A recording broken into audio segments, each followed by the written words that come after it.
How would you assess the quarterback draft if you were going to grade it to or compare it to previous drafts? I don't think there's that, the slam dunk guy where we've had years. I mean, Joe Burrow from start to finish, you felt real comfortable that he was going to be a really good player. He was the best one. Trevor Lawrence the same way. We saw that years coming, and he was just they were clean. They checked every box in terms of the size and the skill set and everything you need from the position. I think these guys this year, I think they're really gifted. I think they're really talented. I would say there's 5 of them I think will end up being starting quarterbacks, which is a huge number in draft. So from that standpoint, it's really good. But they're all, they all come with a varying level of risk, and it's whatever risk you're comfortable taking. It's different with each of them. If Caleb Williams was available in this draft, what would the Chicago Bears do with the number 1 pick?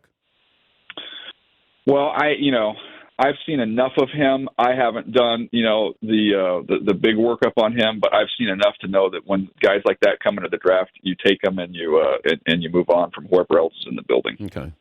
Yeah, because I don't know about Bryce Young, and I did have an NFL scout to say that he wasn't all in on Justin Fields to begin with, and if you have somebody you truly love, then take them because you reset that quarterback clock. If you ran the Bears, knowing these prospects, what would you do with the number 1 overall pick?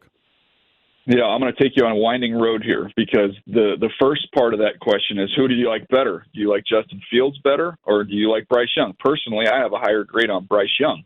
And so then the follow-up question is, well, then great, you ought to take Bryce Young and you should trade Justin Fields. But to me, I think the underrated aspect of the evaluation of quarterbacks, Dan, is the fit. And I just don't like the fit of Bryce Young in Chicago. I just don't think it works. I can make a strong case for him. But explain that to me, though, Daniel. The fit as far as weather, style. I mean, what goes into this? So, look, I scouted for a couple teams in the AFC North, okay? And when we were looking at quarterbacks, we wanted bigger guys, more physical guys. If you go back at that time, you had Ben Roethlisberger and Carson Palmer in the division. The Ravens end up ultimately getting Joe Flacco. But the feeling was, you're playing in a physical division. You're playing outdoor and weather and wind and all the elements.